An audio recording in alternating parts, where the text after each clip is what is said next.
What would you do if the names you chose for the children you lost ended up on someone else's birth certificates?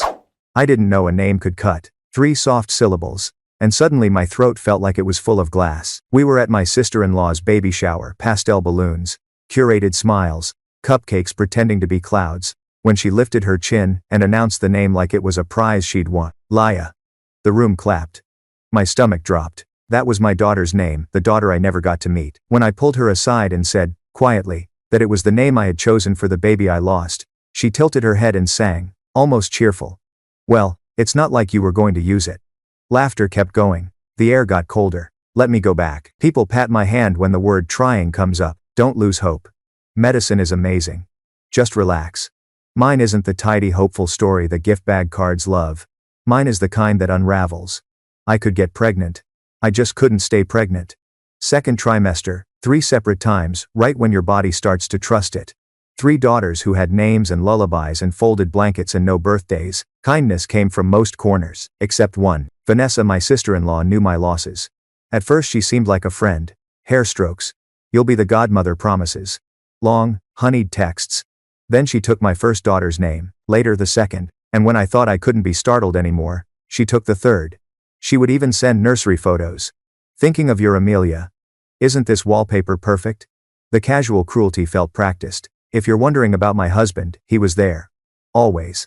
The kind of man who apologizes when someone else bumps into him. That's just how she is, he'd say.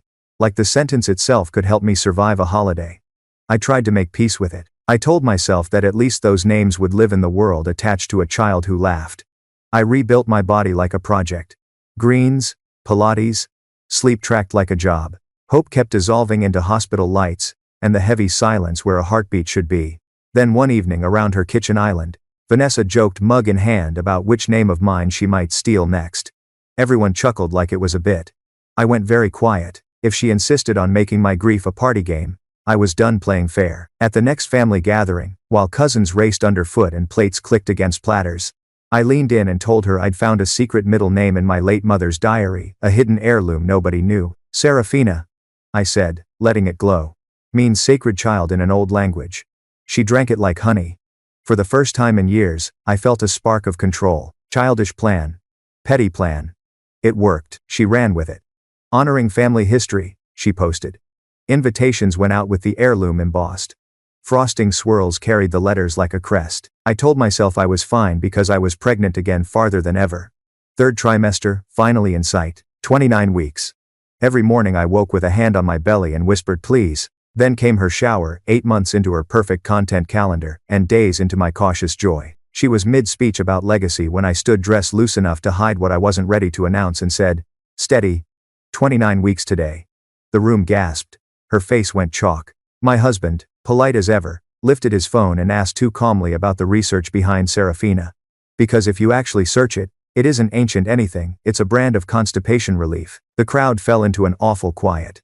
We left early. For once, it felt like our life had slipped ahead of her story. At 4 a.m., I woke to a pain I knew by heart. City lights blurred by as we drove. Hospital brightness, monitors. By sunrise, silence. Another baby gone. Later, there was a note in the medical report. Likely ingestion of a harmful substance. The bottle of prenatal gummies had vanished. The name of the chemical never printed. 2 days earlier, Vanessa had been in our house, helping set the nursery. The truth sat inside my chest like ice. Grief and fury became roommates. We started doing boring, practical things that keep you upright. We documented. Screenshots. Dates. Exact wording. My husband clipped a tiny camera to his shirt whenever we had to share space with family. His mother called it paranoia. I called it a seatbelt. And then evidence found us. Laya, Vanessa's oldest, 8 years old, and careful, called from a landline and asked to speak to Aunt Clara. She whispered that her mom made her and her brothers practice lies about me until they could say them without blinking. I don't want to anymore, she said. My husband hit record. My heart broke along a brand new seam. We saved that file like oxygen. Vanessa escalated. Fake accounts under my name ranting about kidnapping babies. Anonymous tips to my boss claiming I was unstable. Someone even slipped false psychiatric admissions into my electronic medical record, diagnoses, dates, all of it. At the hospital, the administrator's face went pale as the screen loaded. This is fraud. 2 weeks to scrub the lies and flag the entries. Meanwhile, an adoption caseworker left a voicemail asking to clarify my history. Of course, Vanessa always knew exactly who to call. Work got messy, HR printing screenshots and offering paid leave that sounded like please disappear. Police lights flashed on our street after an anonymous drug tip. Nothing found. The neighbors found gossip. A note under our doormat read, "Stop now, or next time they'll find something." We stood in the living room holding that note and decided the leak-by-leak strategy was over. We would put everything under lights, and the first real breath I took in months wasn't after a filing. It was after another call from Laya. Not a whisper this time, she wanted to know if she could babysit my twins someday. When she was older. I want to be a good big cousin. 8 words like a window opening. For so long, Vanessa had taken every name that meant something to me. Here was a child choosing one for herself. Cousin, I told her she already was. Even Vanessa could feel gravity shifting. And soon, in front of the only people who still wanted to believe her, she would say something on camera that changed everything. There's a tiny click you feel when the truth finally finds its groove. Not fireworks. Not a speech, just a mechanism inside your ribs that says, okay, now we turn. For months I thought survival meant being tidy. Keep the receipts. Label the folders. Let the grown-ups with clipboards fix it. I made a banker's box, my religion texts, timestamps, IT logs, the whole museum of our hurt, believing the world would correct itself if I arranged facts in straight lines. And then, on an ordinary weeknight with bad overhead lighting, the click happened. The drive. It started with a knock at 9 p.m. My brother-in-law stood on our porch looking 10 years older than last month. He'd already handed over Vanessa's journal days earlier, the little leather book where the offline version of her said the quiet parts out loud. Tonight he brought something else, a thumb drive and a printed list of file names. You'll want to see these, he said. He didn't sit. He didn't posture. He just opened his palm like a person putting down a heavy thing. I'm sorry I didn't believe you. We didn't watch on a laptop. We put it on the TV because Consequence deserves a big screen. Most files were drafts of Vanessa's lives, the rehearsals, the false starts, the takes where she practiced tears like accents. In one clip she turned sideways and murmured off camera, "No. That's too much. Try one where I look like I just remembered the dead baby." Then she did it. My grief. Performed. Hand to throat. Blink. Blink. Swallow. Something in me went very still. Another draft showed her discovering the fake profiles she'd later accuse me of running. Then asking her friend Diana if the screenshots would pass a quick reverse search. "I'll run them through the tool," Diana answered from off-screen, voice low, like a stage whisper for the algorithm. We saved every file twice. The last one on the list was labeled in my brother-in-law's shaky handwriting. "Don't delete." Phone propped against a toaster. Their kitchen. Vanessa and Diana shoulder to shoulder, matching messy buns like costumes. The sound wasn't perfect. It didn't need to be. 2 sentences landed with the weight of a verdict. "If she's done at 29 weeks again," Vanessa said, "the pity will be insane. As long as the dose is low enough to look like spontaneous," Diana replied. My husband paused so fast the screen stuttered. We stared at each other, and said the same word at the same time. Like a test we both passed. Dose. Turning the lights on. We did what careful people do next. Called our lawyer, called the detective who had treated us like humans the day someone sent a fake drug tip to our street. We made a handling memo for the files, capture, timestamp, context, because even truth needs a chain of custody, and we kept a date already on the calendar. A family, clearing the air meeting for Sunday, arranged by the aunt who thinks group chats can fix physics. No cameras, she'd insisted. We smiled and nodded and set a tiny lens into the spine of a cookbook on the mantel. Seatbelts. I didn't feel strong that morning. I felt like I'd swallowed a beehive. Everyone arrived holding casseroles the way people do when the only tool they trust is a Pyrex lid. Vanessa was late, floating into the room in a cardigan, the color of mercy, and sitting center sofa like she'd reserved the spot. My husband opened a folder and placed an agenda on the coffee table. Names, medical records, online harassment, evidence. At the top, 1 sentence. "We are putting verifiable truth on the table today." He began with the names brief, no sermons. He read Vanessa's text from the first shower, "It's not like you were going to use it," and let the words sting the air by themselves. He played the voicemail from the adoption caseworker asking to clarify my history. He set down the hospital's IT log showing chart edits from a guest device signed in on the day Vanessa stopped by to bring soup. He held up photocopies of her journal like a man handling a relic. Silence pooled. Our aunt tried the word context. My husband nodded as if context were a neighbor we'd get to in a minute. "After the clip," he said gently. He pressed play. When a child spoke, It wasn't even the worst line that changed the room. It was what followed the toddler crying off camera. Both women rolling their eyes like the child was a glitch in their content. Something collective shifted then. Cousins looked up and found each other's faces like mirrors. The bravest one whispered no. Not at the screen, at the years we'd wasted pretending this was fixable by tone. Our aunt stood. "This is ugly," she said, as if the ugliness had just arrived by mail. "It should have been handled privately." "It was," I said. "Privately is how we got here." Vanessa didn't cry. She went live. "I'm being ambushed," she announced to a digital room that materialized in seconds. "By a woman obsessed with ruining me." You could feel the chat warming up. Hearts, hallelujahs, hashtags. My husband stepped into the frame, not to block her, but to center the truth. "Please don't delete this," he said to her camera. "It's a record." He turned our mantle camera toward Vanessa, then boosted the audio on the TV clip. The word everyone heard, dose, made the live comments stutter into question marks. "Deepfake," Vanessa snapped, flinging the fog grenade. My husband didn't argue. He held up a printout beside her phone. "Capture time. Cloud backup. Transfer to laptop, hash values matching. Facts don't need to yell." From the far cushion, a small voice. "Mom? Laya." The room bent toward that tiny syllable. Vanessa angled her phone like she could catch the perfect apology shot later. "But kids don't speak in B-roll." Laya's sentence arrived in little stepping stones. "I told Aunt Clara the truth. On the phone. I don't want to lie anymore." The door knocked. The detective entered with another officer and a small black case. The atmosphere reorganized itself around badges and procedures. "Good afternoon," he said. "We need to collect devices containing the original recording." He explained the warrant, like a bedtime story: probable cause, preservation, chain of custody. Vanessa held her phone to her chest. "I'm live," she said weakly. 8,000 people are watching." "Good," the detective said. 8,000 witnesses. No cuffs. Just logging, bagging, business cards, and a room that suddenly had fewer places for lies to sit. That night our living room felt bigger, as if subtracting an audience adds square footage. We put the banker's box on the coffee table and started thinning it into a binder. We added something new to the inside of the kitchen cabinet, beneath our list of boring miracles. A room where the truth can stand up without a filter. There's a quiet that happens right before someone doubles down. Not silent stagecraft. Vanessa was fluent in it. The inhaled breath. The softened jaw. The pause that tells an audience, big feelings loading. 2 nights after the family meeting, she announced a tell-all live stream. "Clearing the air when family fails you." Thumbnail. Her chin tipped up. One tear mid-cheek like jewelry. 8,000 people had watched the last one implode. This time 40,000 queued. We promised ourselves we wouldn't watch. We made pasta, put on a cooking show where butter solved everything. But when the banner popped, "Vanessa is live," my husband didn't even look at me. He pulled out the yellow legal pad, wrote 3 words across the top. Capture, timestamp, context, seatbelts, the show. Her voice came soft, calibrated. "I've been quiet because I believe in protecting my children. Then the knife, she knows best. I also believe in telling my truth.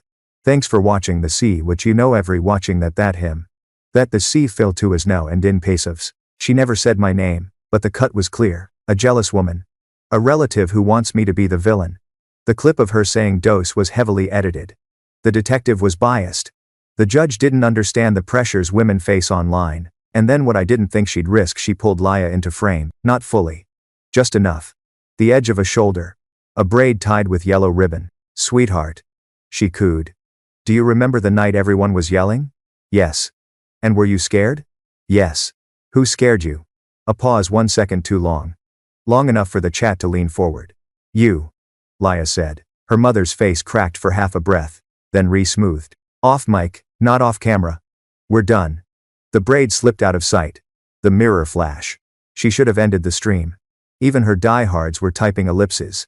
But she pivoted, talking AI deepfakes and toxic energy. She explained metadata like she'd learned the word that morning. Then her own camera betrayed her. Mid-sentence. The wrong lens engaged. Half a second of reflection in the cabinet glass. Ring lights. Desk. And a second phone. Face up. On its screen the thumbnail of the kitchen clip. The original. My husband froze it, backed up, played again. Proof she still had the file she called fake. He didn't gloat. He wrote the timestamp neatly on his pad and called the detective. "You'll want a warrant for an additional device." Aftermath. She wrapped the stream with a breathwork exercise, 1 tear, and a blown kiss. 40,000 hearts floated up the screen. We let the video end and stood at the window. Our neighbor dragged trash cans to the curb like clockwork. The world still believed in schedules. By morning, the warrant had expanded. They took her second phone, a shared tablet, an external drive labeled memories. Chain of custody is just choreography. Once you learn the steps, you stop staring at your feet. That afternoon, the school counselor called. She had Laya's notebook. 2 columns in pencil. Things that are true divided by things Mom says. Mom, Aunt Clara is trying to steal us. False. Mom, detective hates moms. Probably false. Mom, Aunt Clara is a witch, a drawing of a cat. Captioned, if witches like cats then maybe. Skepticism, 8 years old. Saved by paper. A different room. Mandatory reports went in. CPS moved not to explode a family, but to tie up lines where Vanessa had cut them loose. Pressure shifted. Platforms, brands, courts, and suddenly, even in Vanessa's house, the lies had fewer places to live. 2 days later, she sent word through a cousin. Truce? An Exley one.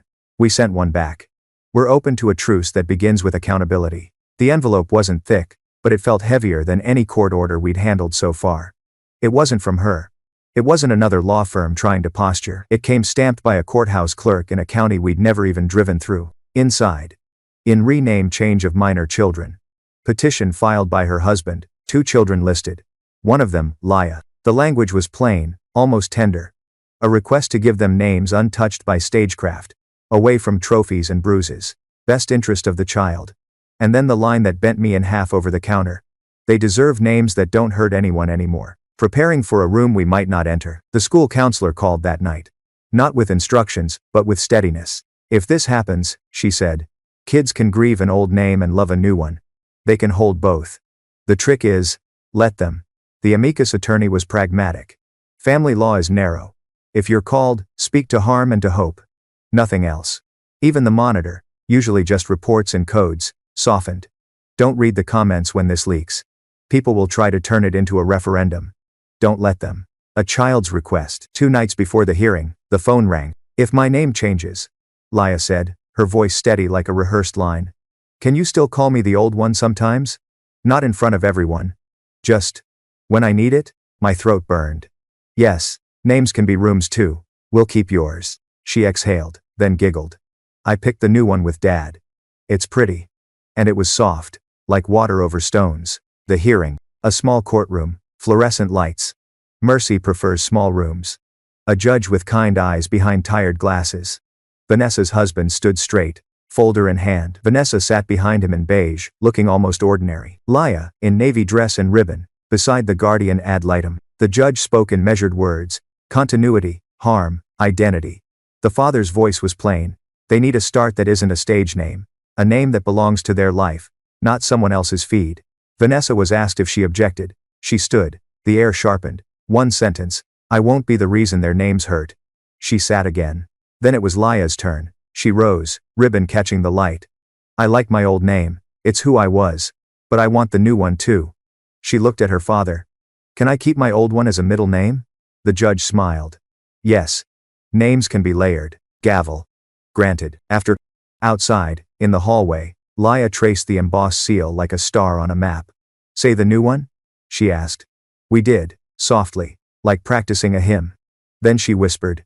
Say the old one now? We did that too. That night we added 2 new lines to the cabinet door. Paper that makes a future gentler than the past. Names that become rooms where children can rest. For the first time in months, I felt a kind of ending, not loud, not cinematic. Just steady, like a door that finally shuts and leaves you safe on the inside. The hearing wasn't headline-sized. No cameras, no speeches. Just fluorescent lights, hard benches, and a judge who'd clearly heard every excuse a parent can invent. We sat near the back. Not parties. Not center stage. Just witnesses if called. Steady if needed. Vanessa walked in late, sweater draped like an alibi. Her husband was already there, kids with his mother down the hall. The air was so still you could hear the bailiff's pen clicking. When the past tried to perform, her lawyer opened with a script polished to dull shine. My client has been unfairly vilified in online forums. She only wanted to honor family history. There has been a campaign of harassment against her. The judge raised a hand. We're not here about the internet. We're here about children's names. For the first time since I met her, Vanessa didn't know where to put her eyes. Evidence as quiet as a knife. The state's attorney laid out the facts like dominoes. The clip where she said dose. The mirror flash with the original file on her desk. Her journal entries in her own handwriting. Diana's sworn cooperation, detailing how engagement projections were tied to my pregnancies. The judge didn't flinch. He asked only, "Do you dispute that these words are yours?" Vanessa opened her mouth. Closed it. They were taken out of context. The judge leaned in. "There is no safe context for the words you chose." A child's turn. Then it was Laya's turn. The guardian ad litem asked gently if she wanted to speak. She nodded. "Navy dress again. Ribbon again. Brave again. I like my old name," she said. "It's who I was. But I don't want it to hurt anyone. So I want the new one too." The judge smiled, like he'd been waiting for her words. "Then that is what we'll do." Aftermath. Orders were signed. New names entered into the record. Vanessa didn't protest. She just stared at her folded hands like she hoped her nails might tell her a better story. Outside, in the courtyard, her husband held the sealed copy like a passport to somewhere safer. Laya traced the embossed stamp again and whispered, "Say the new one." We did. Then she whispered, "Say the old one too." And we did that as well. What we carried home. That night the cabinet list gained 2 new lines. Paper can heal when it is signed in truth. Children can hold 2 names, but they deserve one that doesn't ache. The petitions and motions and hearings hadn't given us back the daughters we lost. But they gave this child something harder to break. A name that was hers. By the time the next hearing came, Vanessa's voice wasn't carrying the way it used to. Her live stream numbers had dropped. Brands that once called her authentic had erased her face from their pages, but in her mind, she was still the heroine of her own story. We walked into the courthouse like people carrying groceries through a storm, steady, eyes down, just trying not to drop anything. This case wasn't about names anymore. It was about contempt, compliance, and whether she could stop herself from turning every sanction into content. Spin meets paper. Her lawyer tried again. She is a storyteller. She uses metaphor. He argued that when she said dose, she meant toxic energy. That the mirror flash was an accident, misinterpreted. That her journal was therapy writing. The judge leaned back. So your client's creative writing is supposed to outweigh video evidence, metadata, and sworn testimony. The silence that followed was heavier than any objection. The apology that wasn't. The state introduced the file. Draft apology take 3. We listened again to her voice, thinner, without edits. "I'm sorry that some things I did were perceived as hurtful. I want to apologize to those affected by my content." Cut. Restart. Cut. Restart. The courtroom air turned brittle. It wasn't confession. It was rehearsal. The prosecutor didn't have to add a word. A judge's definition. Finally, the judge said it plainly. Remorse is naming who you harmed. Regret is wishing you'd hidden it better. This court requires remorse. He added new restrictions. No monetized content about family. No coded posts her followers could decode. Fines redirected to children's literacy. And then, looking directly at her. If you apologize, use names. After court, we didn't celebrate. We drove home, stopped at a diner for greasy fries, and let the ordinary return like oxygen. My husband reached for my hand. "We made it through," he whispered. At home, the cabinet door gained 2 more lines. Silence can be louder than spin. Remorse begins with names. The peppermint sat on the shelf, small and ordinary, but that night it felt like an anchor. It didn't end with a gavel, or a viral clip, or even a dramatic confession. It ended in a smaller way, quieter, steadier, the way most real closures do. The final hearing. The judge's voice was calm, almost tired. He reviewed the orders already in place. No monetized content. No coded posts. Fines redirected to children's programs. The monitor's report was short. All clear. No violations. No storms. Then he looked directly at her. "Do you have anything you'd like to say?" For once, Vanessa didn't perform. No tears. No practiced pauses. Just a thin line of a sentence. "I'm sorry for what I did. It wasn't eloquent. It wasn't nearly enough. But it was more than she'd ever given." After court, we didn't throw a party. We drove home, stopped for greasy fries, and let the ordinary feel like a prize. My husband reached across the console, squeezed my hand, and whispered, "We made it through." That night the cabinet door gained its last lines. Ordinary days are the victory. Sometimes survival is the story. Laya's voice. Later, the phone rang. Laya's laugh was lighter than I'd ever heard it. "We had our quiet club meeting," she said. "We played cards. Nobody filmed anything." She giggled like a child who finally knew what safe felt like. She practiced her new name with us, letting it roll like candy on her tongue. Then, softer. "Can you call me the old one just once before bed?" We did. and she sighed, content. The room we built. That night I walked into the harbor blue nursery, the room that had been grief, then waiting, then hope. The shelves were full now, children's books, puzzles, a globe. On the rocker, the peppermint dish sat plain and unremarkable. And on the cabinet door, our list of boring miracles had become something like scripture. Bread rising. Calls answered. Paper that heals. Names that rest. We didn't win in the cinematic way stories usually demand. No triumphant speeches. No villains vanquished to applause. What we won was better. A life where children's names are safe. Where truth lives in rooms not feeds. And where ordinary days can be trusted again. And that was enough. It had been nearly a year since the final hearing. The one where Vanessa's voice broke down into something that almost resembled remorse. Not the kind that fixes. Not the kind that undoes, but enough to close a door. We thought peace would arrive like a parade. Instead, it came like a leaky faucet, drip by drip, teaching us how to appreciate the sound of stillness. After months of constant crisis, the silence was almost too loud. The first few weeks felt like stepping off a treadmill that had been running at full speed. My husband and I would sit in the living room, staring at each other as though waiting for the next alarm. The next knock. The next fabricated fire. The peppermint dish sat on the coffee table, no longer a talisman, just a candy dish again. But every so often, I caught myself rubbing the edge of it, as though the smooth glass could still keep our world intact. The kitchen that remembered. Our kitchen, once a war room filled with binders and manila folders, slowly remembered how to be a kitchen. The banker's box was moved to the closet. The cabinet door with the taped-up lists of boring miracles became less of a shield and more of a diary. We added new lines almost absent-mindedly. Neighbors bringing extra cucumbers from their garden. The smell of clean laundry without police sirens outside. Sleep uninterrupted by nightmares. One morning, I woke to the smell of pancakes. My husband was at the stove, humming tunelessly, flipping them one by one. It felt absurdly radical that after all of it, here we were making pancakes like a family in a commercial. I almost laughed, except the lump in my throat turned it into tears instead. Too much syrup? He asked, sliding a plate in front of me. No, I whispered. Just enough. Laya between two names. Laya came over more often now. Her father had moved the kids into his mother's house for stability, but our home became her second stop. She would bound in with her backpack, collapse onto the couch, and declare, "Today I'm using my new name. But tomorrow, I want the old one."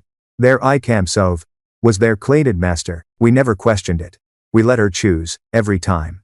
Some nights she wanted both. Can you say them together, like a song? And we would, chanting it quietly until she fell asleep under a borrowed quilt. She had started writing in her own spiral notebook. Much like the one she once showed the school counselor. Except now, instead of things mom says divided by things that are true, she had two new columns. What I believe divided by what I want to believe. On one page, I believe Aunt Clara loves me. I want to believe people can change. Children are wiser than we deserve. Quiet Club. The Quiet Club at school had grown from a handful of kids into almost 30. They met in the library, pushing chairs into circles, snacks in the middle like a peace offering. Their rules, written on butcher paper taped to the wall, had expanded. 1. No phones during club. 2. You can pass on any question. 3. No laughing at someone's story, unless they laugh first. 4. If someone cries, hand them a tissue, not advice. 5. Leave kinder than you arrived. Laya took pride in being one of the founding members. She even brought her new notebook one day and read aloud her definitions of truth and kindness. The librarian told us later that half the adults in the room had to turn away to hide tears. Learning to trust silence. The hardest part for me was learning to trust silence again. For months, silence had meant danger, the quiet before the next rumor. The pause before the next ambush. Now, when the phone didn't ring, I paced the hallway, heart hammering, waiting for a storm that never came. My husband had his own ritual. Every night, before bed, he'd check the locks twice, then sit by the window for 5 minutes, watching the empty street. Only after that would he lie down, shoulders unclenching, finally able to sleep. We both understood it would take time. Healing isn't a single act. It's a habit you practice until it feels ordinary. The community that changed. Our community carried scars too. The workshops at the library became a kind of therapy for everyone. Adults who had once believed every post they saw now sat with notebooks, scribbling questions like students. What's the difference between privacy and secrecy? How do you know if an apology is real? The camp counselor PhD, with his endless energy, launched a new series, Apologies Without Audiences. The rule was simple. No phones allowed, no posts after. People shared moments when they had harmed others, and then they practiced saying the words without qualifiers. I hurt you. I was wrong. It was clumsy, often awkward, but it was real. One night, after everyone left, the librarian told me, "You know, what happened to you didn't just stop a person. It shifted a town. Vanessa." Outside the frame. As for Vanessa, her world shrank. Slowly. Quietly. Without spectacle. The brand partnerships dried up. The live stream audiences dwindled. Every so often, someone would still post in defense of her. But the responses were muted. The algorithm had moved on to fresher chaos. Once, I saw her in the supermarket, standing by the cereal aisle. She looked smaller. Tired. A ghost of the person who once performed grief for millions. Our eyes met for a fraction of a second. There was no rage in hers, no performance, just emptiness. I didn't feel triumphant. I didn't even feel angry. I just turned my cart toward the produce section and kept walking. A dinner without fear. Months later, we had Laya over for dinner. She insisted on making tacos, so we stood in the kitchen together, chopping lettuce, grating cheese, laughing at how messy the shells became. She told us about a science project at school, about how she wanted to be a veterinarian someday. When she left that night, she hugged me tight and whispered, "This is what family is supposed to feel like, right? In that it condones him." I know he was not they. "Yes," I said, holding back tears. "Exactly this." The cabinet door. The cabinet door had grown crowded with our scribbled lines of miracles, but we kept adding. A day with no emails from lawyers. Laughter at the dinner table. A child asking for seconds. Silence. That doesn't mean fear. Some nights, after everyone had gone to bed, I'd open the door just to read them. Proof that we had survived, that we had built something worth keeping. The future. We don't know what the future will bring. Trauma doesn't vanish, it lingers, echoes. But now we have tools, rituals, rooms where truth belongs. And every time Laya calls, with her mix of old and new names, with her notebook full of definitions, I know we chose the right fight. The months after the hearings unfolded like a long exhale. It wasn't glamorous healing, it was awkward, uneven, sometimes dull. But dull was what we had begged for, prayed for. Sundays without court. For the first time in years, Sunday mornings weren't dominated by legal prep. We didn't wake to alarms set for courthouse drives. Instead, we discovered the slow rituals other families take for granted. Pancakes became a religion. Some weeks they were shaped like hearts, others like uneven circles. But every week they tasted like relief. We stopped checking our phones every 5 minutes, stopped refreshing email for motions and summons. The silence, once terrifying, began to stretch into something gentler. Possibility. Boring miracles, multiply. We kept adding lines to the cabinet list. The dishwasher finishing without error codes. The neighbor's cat sunning itself in our yard. Laya's laughter echoing through the hall without being recorded. A full night's sleep. We laughed at how mundane it looked, taped up with fading scotch tape. But when people visited cousins, neighbors, they'd stand there reading it like scripture. "You should publish this," one cousin joked. We just smiled.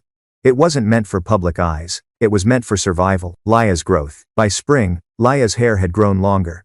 She liked experimenting, sometimes braids, sometimes loose curls. More importantly, her confidence bloomed. At school, she volunteered to read aloud in class. She joined the science fair with a project about ecosystems, proudly presenting her trifold board covered in carefully colored diagrams. When she called us, it wasn't always about crises anymore. Sometimes it was just to ask about recipes. How do you keep tacos from falling apart? Or, what's the best way to melt marshmallows for Rice Krispie treats? Questions so simple they made me tear up. Because they proved normalcy had returned. She still used both names, depending on mood. Sometimes she introduced herself to new friends with the new one. But when she wanted comfort, she'd whisper the old one like a secret. We never corrected her. Both belonged to her. Quiet Club expands. The Quiet Club at school had grown into a phenomenon. It wasn't just students anymore, teachers joined too. The librarian ordered beanbags, making the corner of the library look like a sanctuary. Rules expanded again. Number 6. Don't interrupt someone's silence. 7. Respect drawings as much as words. 8. Snacks must be shared fairly. One day, Laya came home with a certificate. Founders Award for building spaces where kids can rest without performance. She framed it herself with construction paper and glitter glue. Therapy in small steps. We also learned the importance of professional help. Therapy sessions became part of our calendar, not just for us but for Laya too. At first, she resisted, folding her arms and refusing to speak, but gradually, she warmed. One day she came out of a session holding a clay figure she'd molded. 2 stick figure people holding hands, a smaller figure between them. "It's us," she said, shy but proud. "It's family."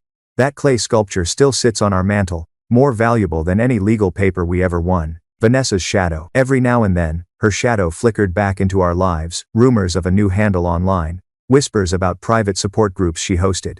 But it never caught traction. Without brands, without platforms, her influence shrank. Once, at the park, we saw her from a distance. She was with a small cluster of people. Not filming, just sitting on a bench. She looked ordinary. Not healed, not broken, just human. I felt no victory, no revenge, only an emptiness, like watching the tide pull back. Summer freedom. By summer, we dared to plan a trip. Nothing extravagant, just a cabin by a lake 2 hours away. The first morning there, I woke to birdsong instead of sirens, to the sound of Laya and my husband skipping stones by the water. We roasted marshmallows at night, told ghost stories, and for the first time in years, I didn't feel the need to look over my shoulder. Ordinary became extraordinary. A community transformed. The workshops at the library had outgrown the room. They rented the church hall for bigger sessions. Apologies without audiences became a town-wide ritual. A way for people to confront harm without spectacle. Parents brought kids, teachers brought lessons. Even the mayor showed up once, sitting in the circle like any other participant. We realized what had started as our private survival had spilled into something communal. A redefinition of truth, apology, and care. Looking ahead, we know scars remain. Trauma doesn't disappear, it softens, reshapes. But we also know resilience isn't glamorous. It looks like pancakes, tacos, and quiet clubs. It looks like a child laughing without fear of being filmed. We still keep the peppermint dish on the shelf. Not because we need its magic anymore, but because it reminds us. Sometimes, the smallest things hold the world together. Time doesn't heal in a straight line. It bends, it loops, it sneaks up on you when you least expect it.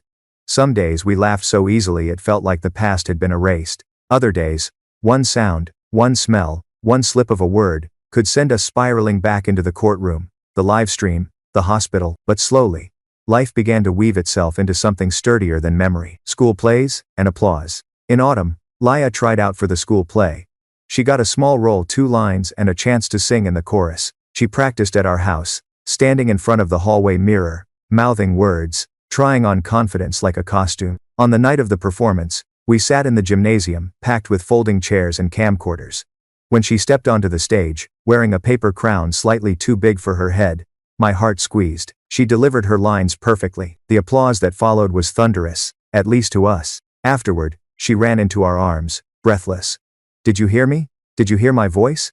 "Yes," I said, choking back tears. "We heard you. And the whole world should have." Letters to the future. Therapy had given her a new project, writing letters to her future self. She kept them in envelopes labeled with years, age 12, age 16, age 21. In them, she wrote about what she hoped to remember. Her favorite songs, the smell of pancakes, the feeling of being safe at our house. One letter she shared with us. "Dear me. Don't forget that Aunt Clara always listened, even when no one else did. Don't forget that you can have 2 names, and still be one person. Their problem intended catted." Which was intel.cam. I tucked that letter into a folder of my own.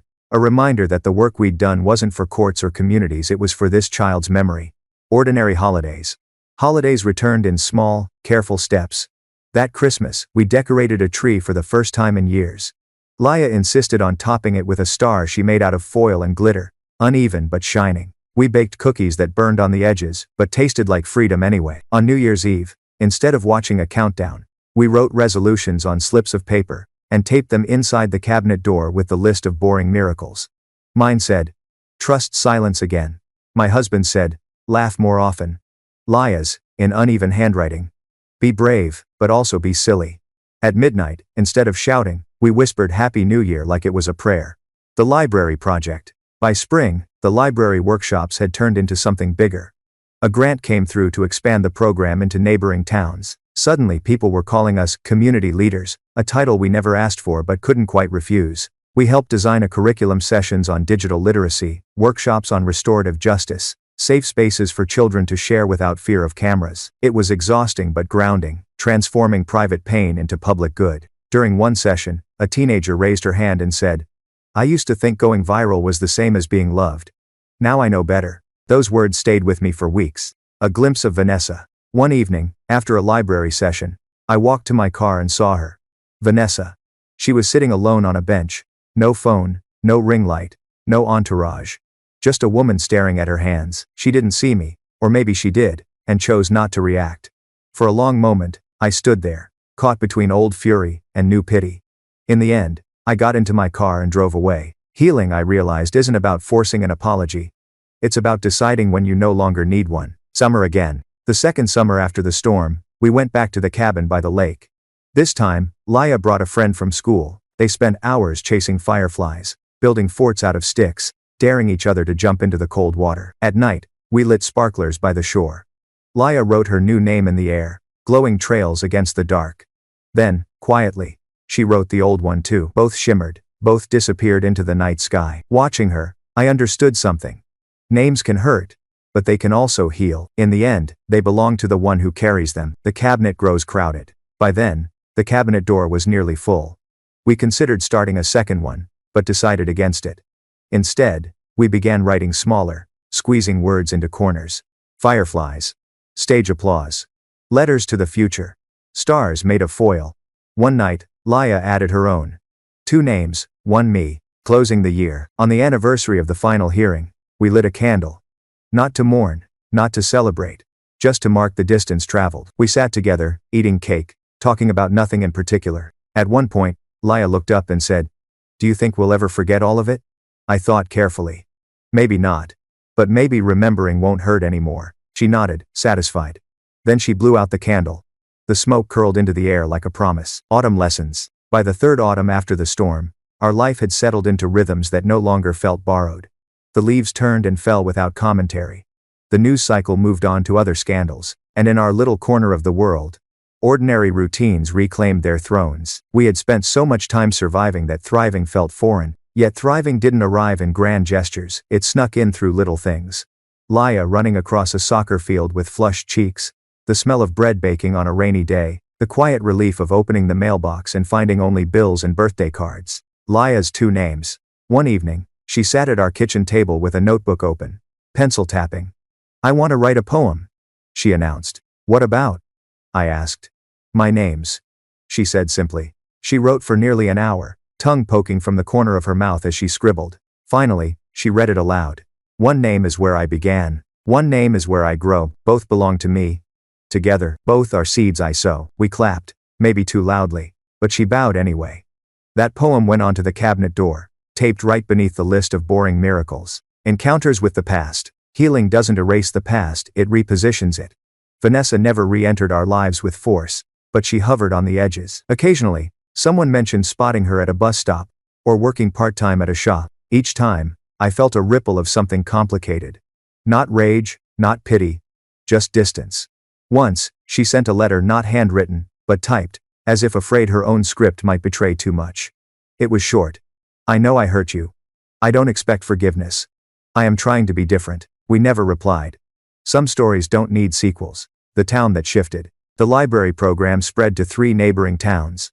What began as a circle of a dozen people with tea and biscuits became a movement of hundreds. We were invited to speak on panels, to share what we had learned not as experts, but as survivors. We always emphasized the same lesson.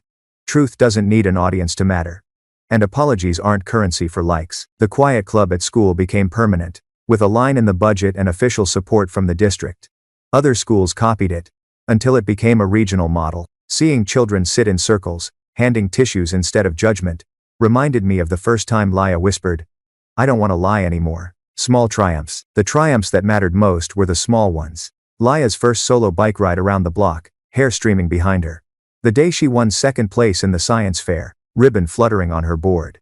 The sound of her giggles as she FaceTimed us from a friend's sleepover. Each moment was a proof of life beyond fear, beyond names weaponized, beyond screams that once turned pain into entertainment. A garden in the yard. That spring, we tore up a patch of lawn and planted a garden. Tomatoes, cucumbers, basil, sunflowers. Laya dug holes with her hands, dirt streaking her face. Every week, she ran outside to measure how much the sunflowers had grown, shouting updates like a proud scientist. When the first tomato ripened, she bit into it whole, juice running down her chin. "This," she declared, "is better than candy." The garden became another miracle on the cabinet list. Plants that don't lie. What forgiveness means. People often asked us if we had forgiven Vanessa. It was a question that made me uncomfortable, as though forgiveness were a box you check on a form. The truth is, forgiveness isn't what freed us. Boundaries did. Community did. Time did. If forgiveness ever arrives, it won't be about excusing her. It will be about releasing ourselves from the weight of her shadow. Maybe we're already halfway there. A child's definition of family. One night as we tucked her in, Laya asked, "What makes someone family?"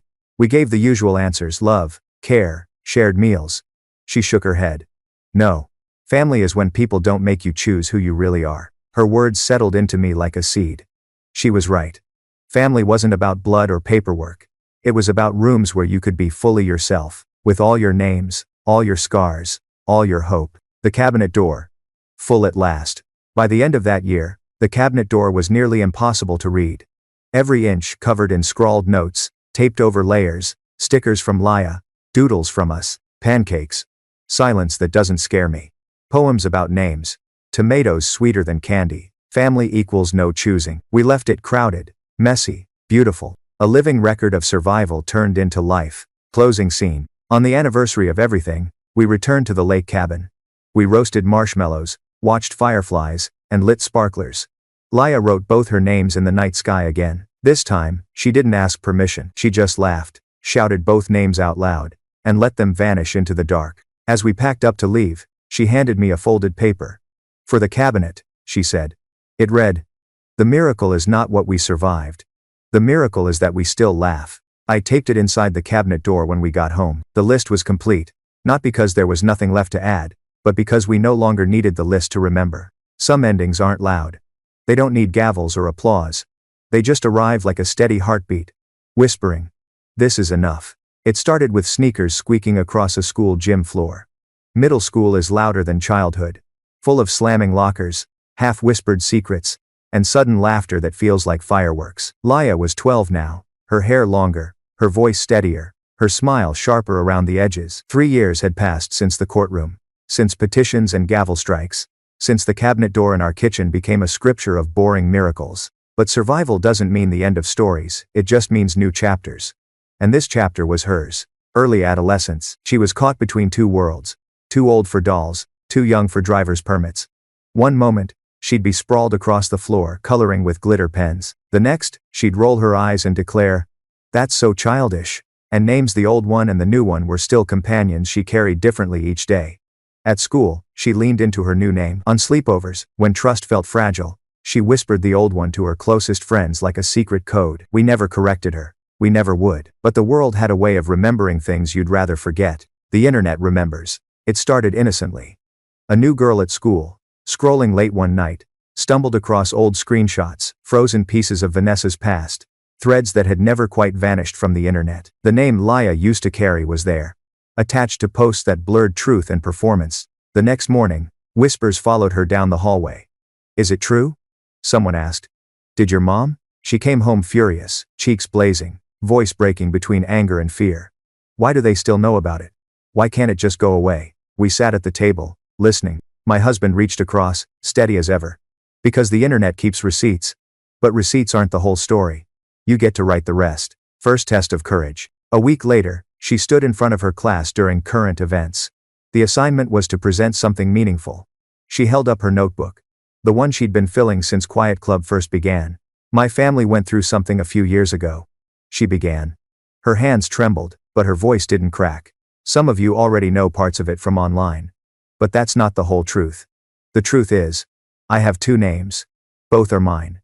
They come with pain, but also with love. And I'm not ashamed of either." Silence filled the room. For a middle school class, silence is rare, holy.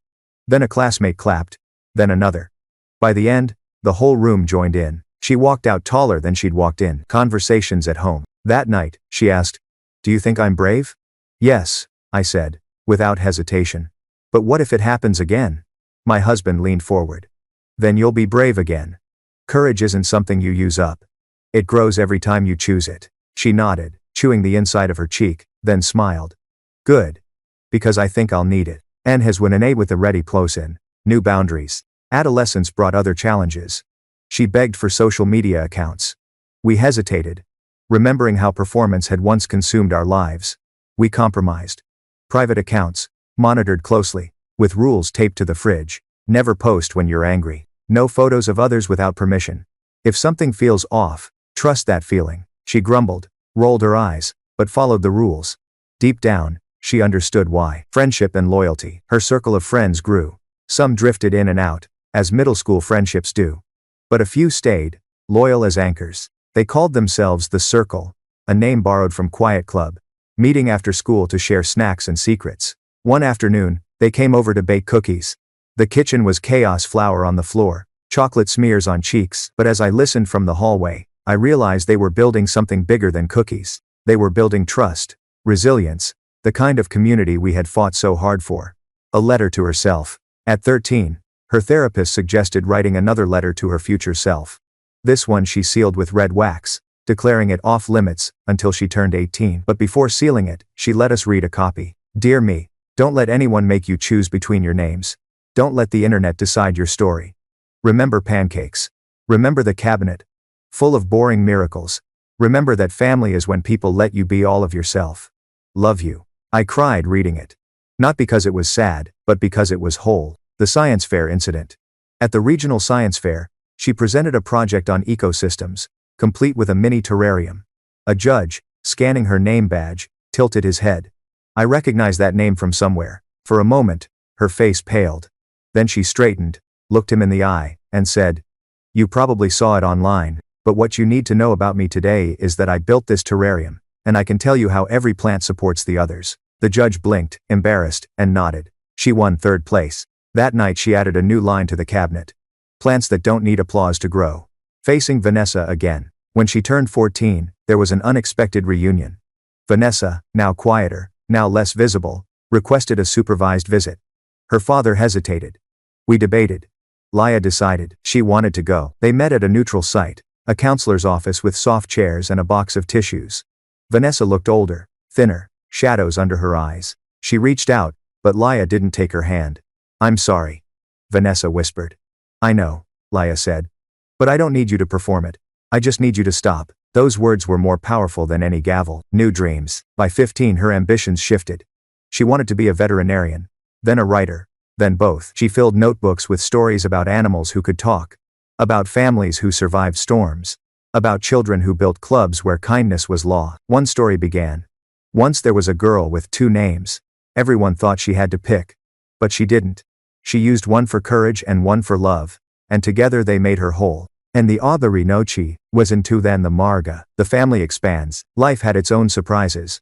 After years of loss, after doctors said it was unlikely, I found myself pregnant again. The news was terrifying and joyful, like holding fire. Laya was over the moon. She painted the nursery walls, picked lullabies, declared herself chief cousin. When the baby arrived, a boy, healthy and loud, she held him with tears streaming down her face. "Welcome," she whispered. "This time, no one can steal your name." Legacies aren't always written in history books.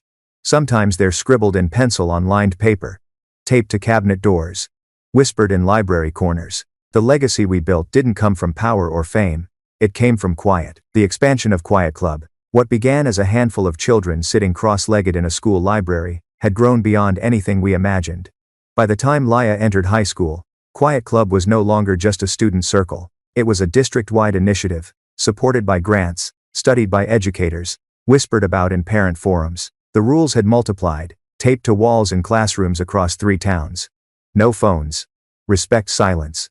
Laughter belongs to everyone, not just the loudest. Truth isn't content. Family means no choosing. Children as young as 6 carried index cards with those rules written in crayon. Teachers spoke about the transformation. Fewer fights in hallways, more kids asking for help instead of hiding. And everywhere, Laya's fingerprints were there, the founder's spark. The voice that once said, "I don't want to lie anymore." A family becomes teachers. We never planned to become public voices. But invitations kept arriving. Town halls, conferences, panels. We always began the same way. We're not experts. We're survivors. And we believe quiet is where truth breathes. People listened. Some nodded, some cried, some challenged.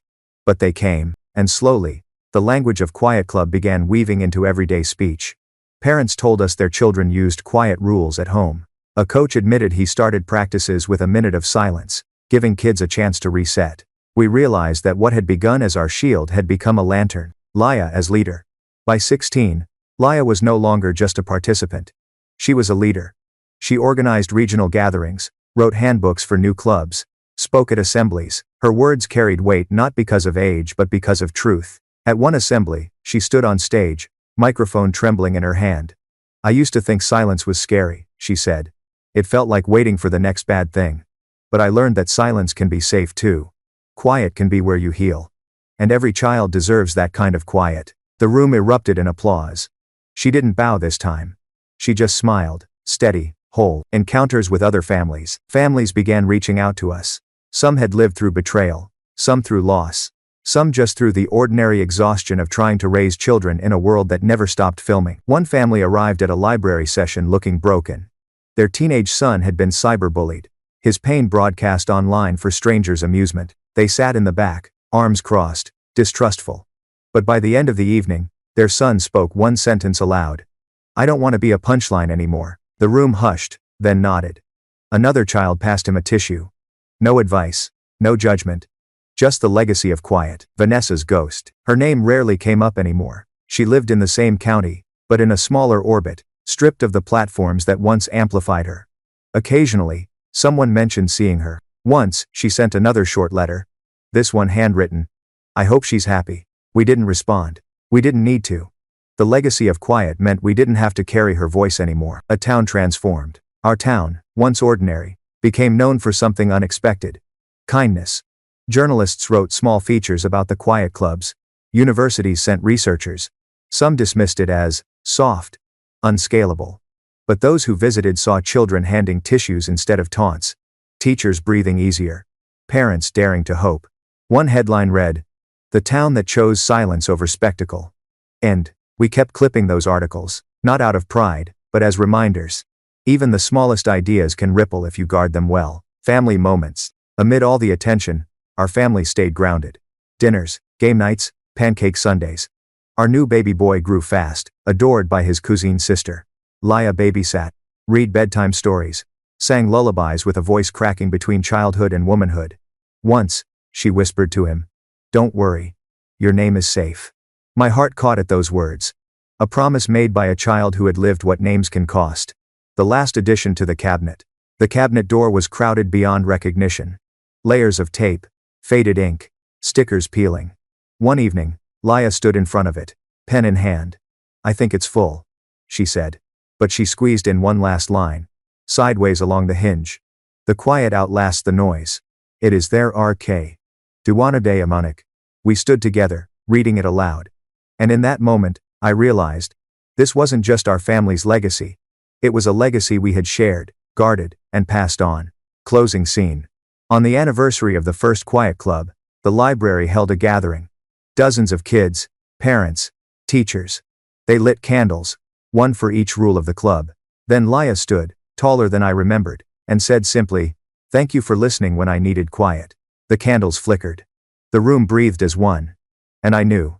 The story had moved beyond us. The legacy belonged to everyone who had chosen kindness over spectacle, silence over noise, truth over performance. As we walked home that night, the baby asleep on my shoulder, Laya at my side, my husband holding my hand, I whispered the words again. The quiet outlasts the noise. And this time, they didn't feel like a wish. They felt like a fact.